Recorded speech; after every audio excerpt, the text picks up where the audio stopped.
ನಾವು ಸೂರ್ಯನನ್ನು ಮುಟ್ಟಬಹುದೇ ಎಂದಾದರೂ ಯೋಚಿಸಿದ್ದೀರಾ?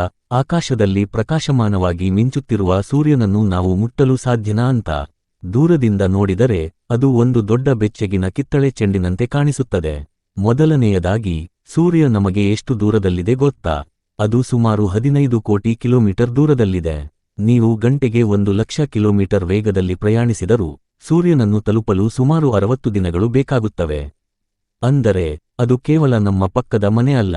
ಒಂದು ವೇಳೆ ನಾವು ಅಲ್ಲಿಗೆ ತಲುಪಿದರೂ ಏನಾಗುತ್ತದೆ? ಸೂರ್ಯ ಗಟ್ಟಿಯಾದ ಮೇಲ್ಮೈ ಇರುವ ಗ್ರಹವಲ್ಲ. ಅದು ಅತಿ ಬಿಸಿಯಾದ ಪ್ಲಾಸ್ಮಾ ಎಂಬ ಅನಿಲದಿಂದ ಮಾಡಲ್ಪಟ್ಟಿದೆ. ಇದರ ಮೇಲ್ಮೈ ತಾಪಮಾನವೇ ಬರೋಬ್ಬರಿ 5500 ಡಿಗ್ರಿ ಸೆಲ್ಸಿಯಸ್. ನಮ್ಮ ಭೂಮಿಯ ಮೇಲೆ ಇರುವ ಯಾವುದೇ ವಸ್ತುವನ್ನು ಅಲ್ಲಿಗೆ ತೆಗೆದುಕೊಂಡು ಹೋದರೆ ಅದು ಸೆಕೆಂಡುಗಳಲ್ಲೇ ಆವಿಯಾಗಿ ಹೋಗುತ್ತದೆ. ಸೂರ್ಯನ ಒಳಭಾಗದ ತಾಪಮಾನವಂತೂ 1.5 ಕೋಟಿ ಡಿಗ್ರಿಗಳಷ್ಟಿದೆ. ಮಾನವರಿಂದ ಸೂರ್ಯನನ್ನು ಮುಟ್ಟಲು ಸಾಧ್ಯವಿಲ್ಲ, ಆದರೆ ನಾವು ಸೌರ ಶೋಧಕಗಳನ್ನು ಕಳುಹಿಸಿದ್ದೇವೆ. ಇವುಗಳಲ್ಲಿ ಮುಖ್ಯವಾದದ್ದು ಪಾರ್ಕರ್ ಸೌರ ಶೋಧಕ, ಪಾರ್ಕರ್ ಸೋಲಾರ್ ಪ್ರೋಬ್.